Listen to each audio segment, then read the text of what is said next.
Ahoy there! Captain Benzie here, coming at you with another episode of the Catskull Academy, the series that aims to teach you everything you need to know about the various different systems and gameplay mechanics in EVE Echoes.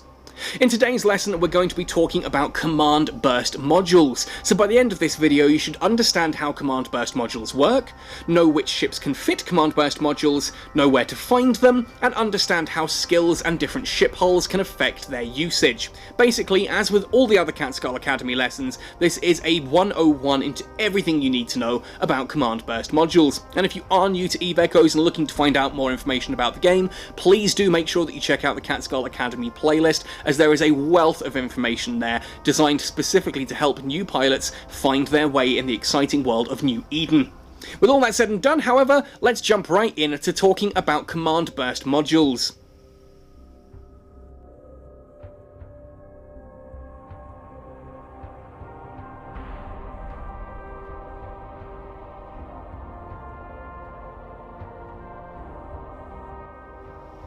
First of all then, let's talk about what command burst modules are and how they work. Now, command burst modules are a special type of mid-slot module. Firstly, it's important to note that they do not fit on all ship types. In fact, most ships are unable to fit command burst modules. You will need to have a special roll bonus, which we'll talk about more later. But what they essentially do is they project a field around them, and any friendly ship within that field, with certain exclusions, will be affected by whatever bonus the command burst module gives. Now, only friendly ships that are within your squad in the same fleet will be affected by a command burst module. So if you've just pulled up alongside a mate and you decide to activate a CBM, he will not feel the effects unless he is in the same squad as you and you are designated as that squad's command burst unit. Beyond this as well, command burst modules will always affect you, again, unless you're in a fleet and you're not the designated command burst ship. So if you're out soloing in PvP or PvE or whatever, and you activate a command burst module, it will affect you if you're outside of a fleet. Anyway, they come in 3 different flavours: shield command burst modules, armoured command burst modules, and skirmish command burst modules. And we'll cover these now, because basically the shield and armoured are very similar, with the skirmish being a little bit more unique and different. So starting off with the shield command burst module, let's long press into it and have a look at its basic info and stats. So here we're looking at a Mark 7 shield command burst module on the market, so that I don't have any skills affecting this, just to showcase it in its pure raw form. Now, tech level 7 is the lowest variety of these. The Mark 7s are the lowest variety. You can get Mark 9s, and then there are green levels above that at metal level 5, 6 and 8 currently. Obviously more may be added in the future. Now here you can see that they have a simultaneous activation and a simultaneous module of 1 each. Now this means you can only fit 1 of each type of command burst module onto a ship. That means if you have enough slots, you could put a shield command burst module and a skirmish command burst module, but not 2 shield command burst modules, even if those 2 shield CBMs are different. So for example, a Mark 7 and a Mark 9, you cannot fit 2 of the same flavour on. You can, however, fit different flavours. The simultaneous activations just means that if you happened to somehow have crammed 2 of them onto the same ship, it adds as kind of a security layer that means that you couldn't activate them both anyway. If you bugged the game to fit 2 shield command burst modules onto the same ship, you can't activate both of them. Now they have a massive power grid requirement here of 104 megawatts. I say massive because these can be fit onto certain destroyers as well, but we'll see later on. Large power grid requirement designed to be fit mainly onto medium-sized vessels. 104 megawatts of power grid for the Mark 7, and that obviously increases as we go up the meta level. They then have an activation time of 60 seconds, which means once you activate it, it will do its fuel consumption, which we'll talk about in a moment, and then 60 seconds later, it will reactivate. And anything hit in that by that bubble and affected by it will get that boost for the 60 seconds. Then, when it restarts and does it again, it will then refresh that boost on friendly ships, any ship that would be affected, as we discussed earlier. Now they start with an optimal range of 15 kilometers. That is a radius of a sphere in all 360 degrees of the sphere around you. Anything inside that would be affected will be hit. It doesn't matter if they're right on the corner, if they're close to you, if they're, anywhere in that sphere. The effects are the same. There's no fall off or anything. It is you are affected or you are not affected. It's as simple as that. Then we have a fuel consumption of 1800 gigajoules. This means that every time this activates on that 60-second cycle time, it will consume 1800 gigajoules worth of fuel out of the ship's cargo hold. So you are going to need to have fuel in your ship's cargo hold in order to activate a command burst module. And we'll talk about fuel later on more in this video in case you're not familiar with fuel. Finally then, it has the only available within Fleet 1, which means that if you are in a fleet with friends in the squad, you will need to be the dedicated command burst vessel in order to actually affect other people within your squad. If you have 3 ships in a squad, all with command burst modules, only one of them can be designated as the command burst vessel, and that is the only one that will do anything.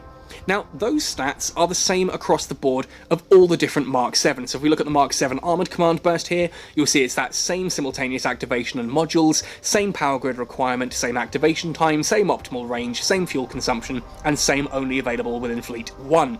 The reload time, don't worry about this. As far as I can tell, this stat does nothing. And again, this is then the same, one more time, on the Mark 7 Command Burst for Skirmish. Same power grid, same activation time, etc, etc. It's all the same there. What changes is what the different flavours of Command Burst modules do. So if we go back to the Shield Command Burst module and scroll down, you'll see here there are 4 stats underneath this. Shield Booster Capacitor Need, Remote Shield Booster Capacitor Need, Shield, and shield resistance. The duration means that once you're hit by the command burst module, you get that buff for the full 60 seconds, which synchronizes with the activation time of the command burst. So just as your buff is dropping off, the command burst ship is going to reapply it, as long as it's keeping that running and it hasn't cancelled it. Now, what does shield booster capacitor need and all of that mean? Well, basically, any ship, including the one using it, that is affected by this shield command burst module will have the amount of capacitor required to operate shield boosters reduced by 4.99%, basically 5%. So as an example, if you had a shield booster fitted to your ship that required 100 gigajoules of capacitor to activate, if you're hit with this particular shield command burst, you now only need 95 gigajoules of capacitor. And the same goes for remote shield boosters, the logistics vessels that are healing you from a distance. If they're affected by the shield command burst, their remote shield boosters will use 5% less capacitor. Doesn't sound like much to begin with, but remember that is affecting every ship in your squad around you, and there are big buffs to these later on if you skill into them. This is just the raw module itself, but again, we'll talk about that more later in the skill section. The 7.31% increase to shield means that if your ship had a piddly shield of 100 EHP, it's now going to have 107.31, and obviously that scales up. It is a 7.31% increase on whatever your ship's current shields are, so they just get bigger shields. It is adding to your shield's HP pool. Finally then, the shield resistance is an increase of 6.66%, and if you're not sure what that means, do go check out my video on how shields and tanking and resistances and all of that works. Basically, it reduces the amount of damage that your shields are going to take from all 4 weapon types, whether that's electromagnetic, thermal, kinetic, or explosive. We'll reduce those by a further 6.66%, and of course that stacks on top of anything like obviously your ship's basic resistances, plus if you've got adaptive invulnerability fields and that kind of jazz running, then this does apply on top of that, which makes it very, very powerful. If we move across to the Armoured Command Burst, you'll see that this is basically the same percentages here, but applying instead to Armour Repairer Capacitor Need, Remote Armour Repairer Capacitor Need, the armor values, and armor resistance. And you'll notice here that the armor resistance is notably higher, 8.32%, compared to the shield command only getting a 6.66%. Same with the shield boost as well, 7.31, whereas for the armored here, it's the same 7.31. So you're getting everything the same except for the resistance. And that's because armor is ultimately built a bit more around its resistances, so you're getting a slightly bigger increase there, 8.32% for the resistances. But what about that skirmish command burst module? Because obviously that's fairly different to like shield and armor. Shield and armor are obviously comparable because they are, you know, different types of tanking. The Skirmish Command Burst, though, is a pretty unique one. It's got a lot of different stats on it here. It gets an afterburner velocity bonus and a warp drive boost bonus of 5.8%, which means if your afterburner was giving you a 100% increase to your flight velocity, it's now giving you a 105.8% increase to your flight velocity. And the same with the micro warp drive. If a micro warp drive had a 500% increase to your flight velocity, that 500% is going to increase by 5.8%. That's not 505.8, that's going to be 5% of the... I think it's about 526%, I think, off the top of my head, somewhere in that region there. You then are getting an increase to the optimal range of your warp disruptors, your warp scramblers, and stasis Weber fires, so they're going to have longer range and be able to actually, you know, tackle a target from further away, which is pretty cool. It then has a reduction to your signature radius of 4.3%, which means any ship affected by this Skirmish Command Burst is going to have a smaller signature radius and thus be harder to hit. Also, it's going to be travelling faster if it has an afterburner or a micro warp drive active. And then it has an inertia modifier reduction as well, 7.3% in case of the Mark 7 Skirmish Command Burst here, meaning that once this is activated, any ship affected by it is going to have better agility. It's going to accelerate and decelerate faster, turn quicker, realign, and thus be able to hold better orbits. This is more of a PvP themed command burst. Very useful in PvP fleets, especially if you need to relocate quickly. You've got better tackle and all this kind of thing on here as well. Doesn't affect so much in PvE.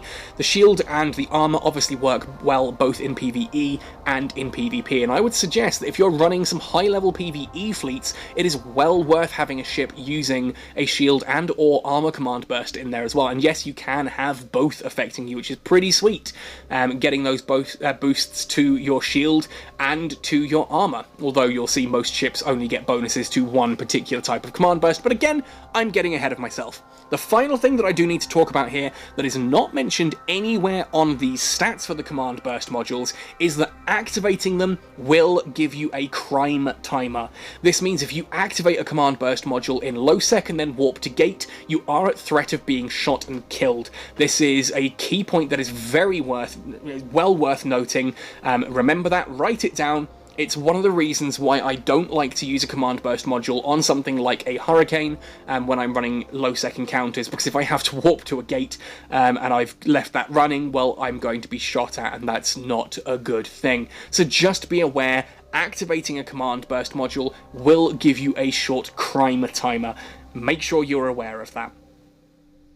I've mentioned a few times already that only certain ships can actually fit command burst modules, so let's have a look at what those ships are, just so we have an understanding of what it takes to actually fit one of these to a particular ship. Now obviously there is a certain amount of symmetry between the four main factions' ship trees, the Amarr Empire, the Caldari State, the Glente Federation, and the Minmatar Republic. So I'm going to look at this through the eyes of the Minmatar Republic and just talk about the different ones and how that mirrors into the other empires as we go. Now, the first place that you'll really start to see command burst modules appear on the ship tree is at tech level 7 in the battle cruisers. Now, here on the Minmatar Republic, that is of course the Hurricane prototype, same for the Harbinger prototype in the Amarr Empire, and so forth. As we have a look at the Hurricane prototype's skills here, you can see under roll bonuses it has, below the 25% medium cannon optimal range and 25% medium cannon accuracy fall-off, it has this can fit command bursts roll bonus. If a ship has that, it can fit command bursts. Pretty self-explanatory, right? If a ship does not have that, it cannot fit command bursts. And you might think, okay, well, the Hurricane can do it, so surely the Hurricane prototype can do it, so the Hurricane can do it. You would be right. And then surely that means that all the way up at tech level 10, the Hurricane Guardian can, and you would be right, can fit command bursts. Doesn't always work though. If we look at tech level 9 at the Hurricane Logistics, you'll see the Hurricane Logistics does not have that roll bonus of can fit command burst modules, so be aware of that. If you are flying logistics battle cruisers, they do not have the command burst module roll bonus applying to them. The same also goes for the attack battle cruisers, so the line of Tornado, Naga, Oracle, and Talos. Those three ships, so I mean Talos 1, Talos 2, Talos 3, Naga 1, Naga 2, Naga 3, Tornado 1, Tornado 2, Tornado 3, and Oracle 1, Oracle 2, and Oracle 3 do not have that roll bonus. Again, you can see here the Tornado roll bonus does not have can fit command burst modules, same on the Tornado 2, same on the Tornado 3, but you'll be happy to note that the Cyclone can fit command burst modules. So just check. If you want to fit it to a battlecruiser, check that it has that can-fit command bursts. Now, at time of writing, there are no cruisers, no battleships, and no frigates that can fit command burst modules. It is only battlecruisers and one very special type of destroyer. Yes, of course, at tech level 8, we have the Command Destroyers. The Talwar Command for the Minmatar Republic, the Glente Federation get the Algos Command, the Omar Empire get the Dragoon Command, and the Kaldari State get the Korax Command. And again, you'll see in the roll bonuses, they have that magical can-fit command burst modules roll bonus. It's also worth noting that they have a 95% reduction to the amount of power grid need of a command burst module as well, because remember, there are 104 megawatts for the Mark 7. Whereas we're looking at the Talwar Command here, it actually only has a power grid of 97 megawatts. So without that roll bonus, it wouldn't be able to fit a command burst module into its mid-slot. As it happens though in this case, because of that 95% reduction to the 104 megawatts of power grid requirement, it means it actually takes up not much space at all, and these are thus excellent ships for just popping into the middle of a fleet and doing that. Because they're so small and because they're destroyers, they tend to also be pretty innocuous. People don't tend to target them as much. They're looking for things like the Prophecy Command or the Cyclone Command, these other ships that are known to have command bursts on them with the special boosts. Whereas the destroyers, people aren't necessarily keeping as much of an eye open for them. Little tip I've kind of picked up over time there.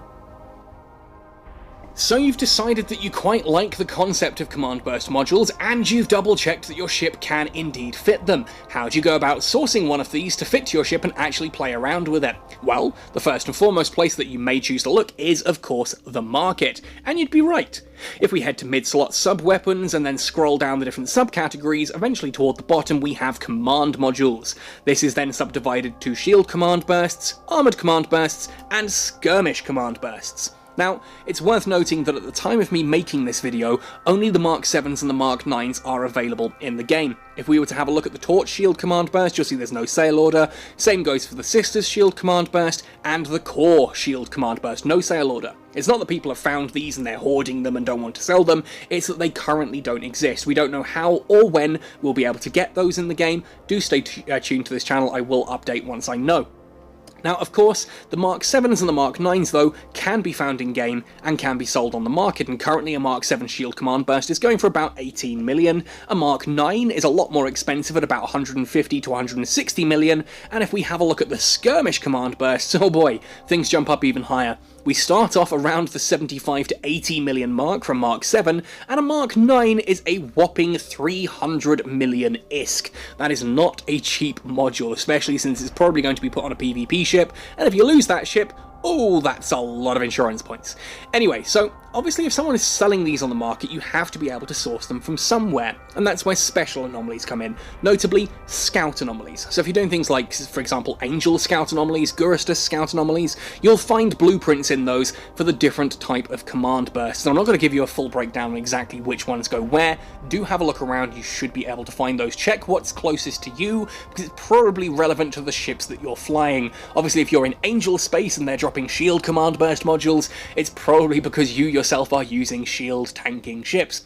But there we go. If you want to source these and build them yourself, obviously you're looking for those blueprints found in the different scout anomalies. And obviously a Mark 7 Mark 7 blueprint is going to drop in a tier 7 or tech level 8 scout anomaly, whereas the Mark 9 blueprints drop in tech 9 and tech 10 scout anomalies. Now those are very difficult anomalies. I know some people can solo them with particular ships, but for the most part you are going to want to take a fleet in there. It's the kind of thing that your alliance or corporation are probably doing as groups together, and then the loot is split out from there. So if you're looking to source one of these and you're in an alliance that you know does these PvE ratting fleets, do make it known to the fleet commander that you are very interested in getting a command burst module blueprint, or finding, giving it to an industrialist and then getting them to build it for you.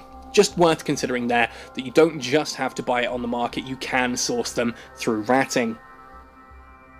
As with most things in EVE Echoes, you can improve the effectiveness of your command burst modules by training the relevant skills, and you'll find those skills on the ship side of the skill tree, under the electronics branch, and then in fleet support.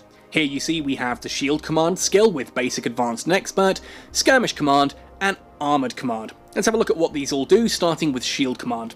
Now, training this to level 5 will give a 10% reduction in the amount of fuel required to activate a shield command burst. It'll give a 50% increase to the effective range of your shield command bursts, taking that radius from, I think it was 15 kilometers up to 22.5 by the time you've added that additional 50% on, and then it increases all of the boosts by an additional 10%. That's fairly interestingly worded. It's confusing, I think, on a certain level to see that a reduction is getting a 10% increase.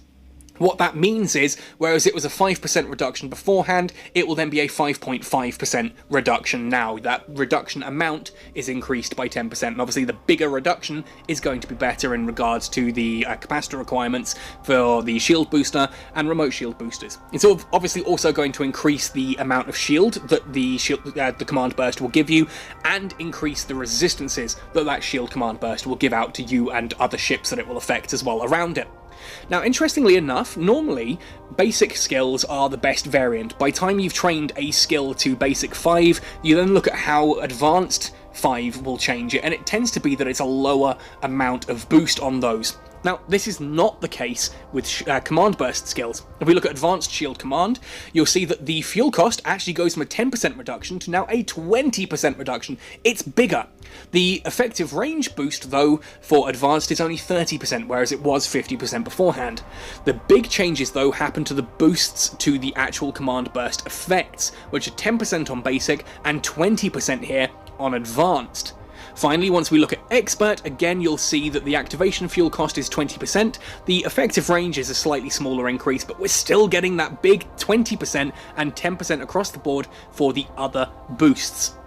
This means that, curiously enough, advanced command burst skills are actually the best tier, as far as skill points go, that is. You see that going to basic 5 will give you a certain amount of boosts, but the boost you get for going to advanced 5 is notably bigger. It's unusual for skills. Then normally the basic gives you the biggest boost, then advanced gives you a slightly smaller boost, and expert gives you an even smaller boost still. Here, advanced is the biggest, followed by expert, with basic only being larger in the effective need. So it's still worth training basic to full level 5, but it's also worth noting that these are not cheap skills. If I look at shield command, getting shield command to 5 is about 1.7 million skill points.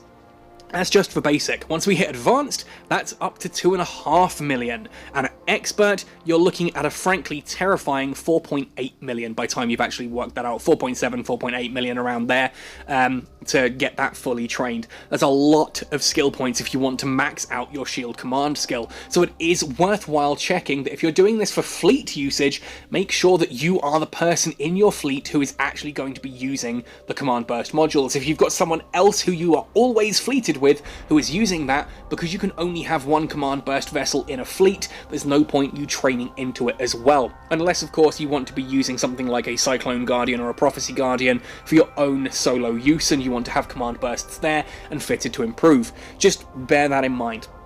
The same goes for Skirmish Command. You'll see that it reduces the amount of fuel required, increases the effective range, and then gives a boost to all of the boosts, so to speak.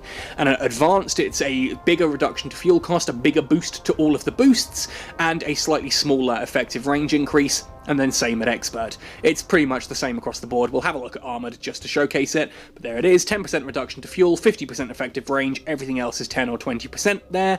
Once we hit Advanced, it's a 20% fuel reduction, 30% effective range, but the boosts are all 20 and 10% rather, and at Expert again, 20 and 10% across the board there.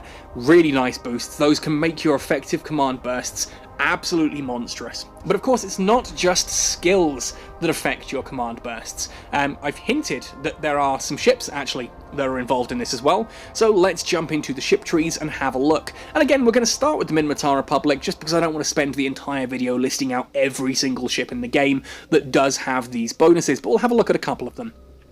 Now, you'll notice that at tech level 8 on the Battlecruiser branch, we get the Cyclone Command here. Now, the clue is in the name there, Cyclone Command. And if we scroll down, you'll see that, of course, it gets that can-fit command burst roll bonus, but it also gets a shield command bonus there per level.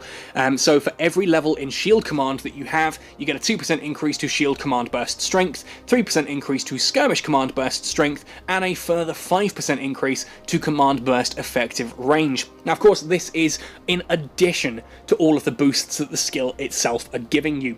So whereas you had like a 50% increase to the effective range, you're then getting a further 25% on top of that from the Cyclone command itself. And if you were looking at the amount of boosts that it had, like the 10% increase to shield, to like the amount of HP that it gives your shield, you're getting an additional 10% on top, thanks to the shield command burst strength there, 2 per level. Obviously at full level 5, that's an additional 10%, 15% for all of the boosts that are on the skirmish command.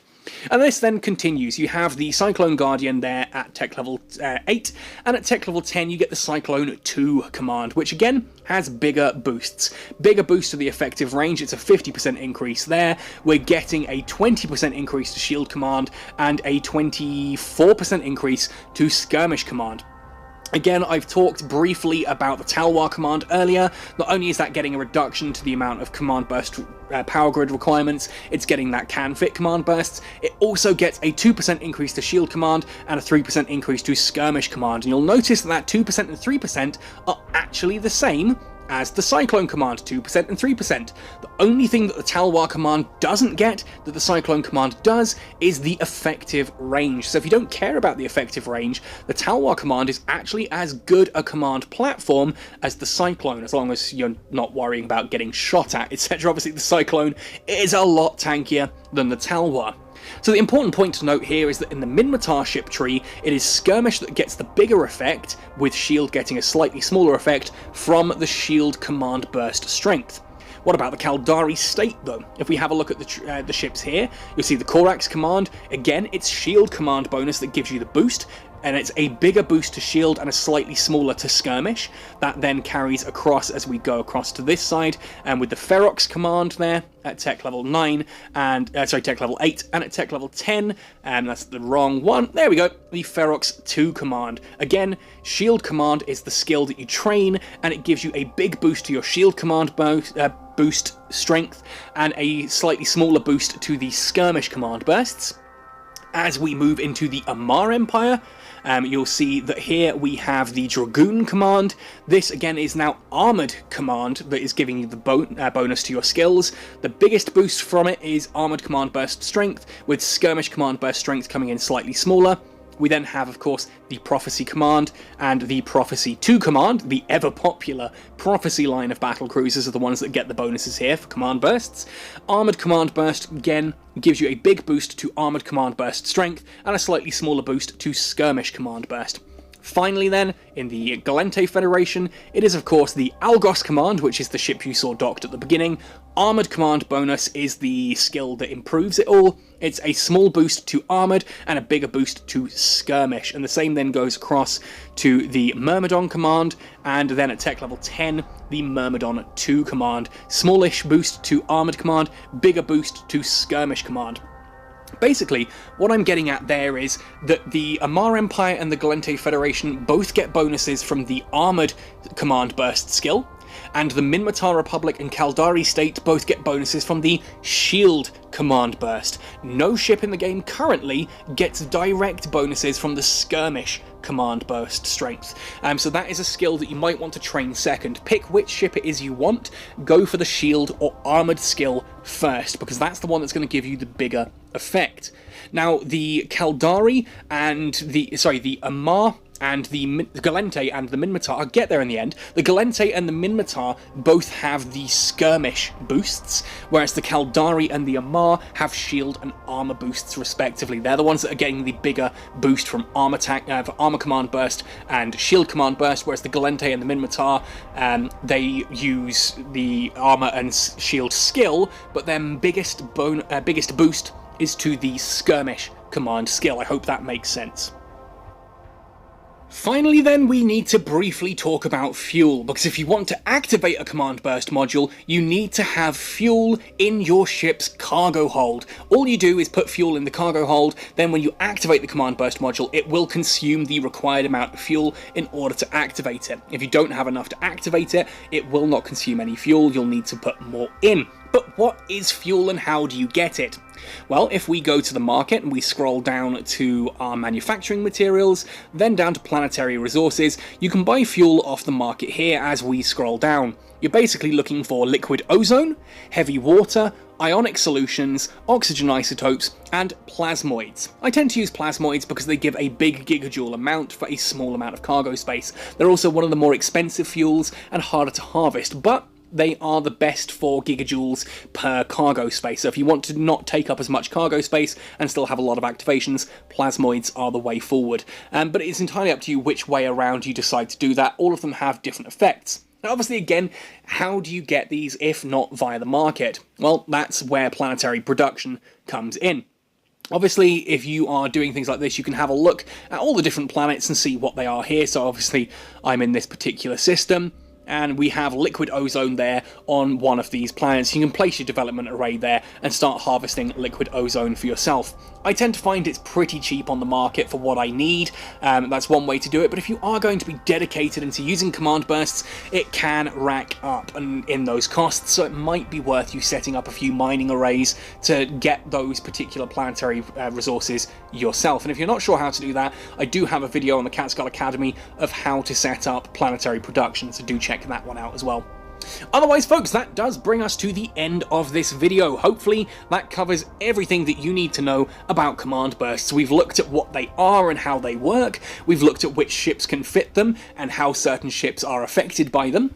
We then talk about what skills are used for them and how to find them and source them yourself. So hopefully that has answered every question you do have, but if you happen to have any questions regarding command burst modules, or indeed anything else regarding Eve Echoes, do ask in the comments section down below, or come join the Catskull Discord. There are open channels there to help you if you're looking for various bits of advice, or just an idea of how to fit a ship, or just how does this thing work. Check the Catskull Academy playlist first of all to make sure I haven't done a video on it, but if you want to come to our Discord, you can of course ask those questions there. We've got a friendly bunch of folks who love to help out anytime and any way they can, so do feel free to check that out. Hopefully I'll see you in that Discord, otherwise I'll see you in the comment section here, or heck, I'll see you next time. Thanks for watching right the way to the end on this one, folks. Happy sailing, and see you in New Eden.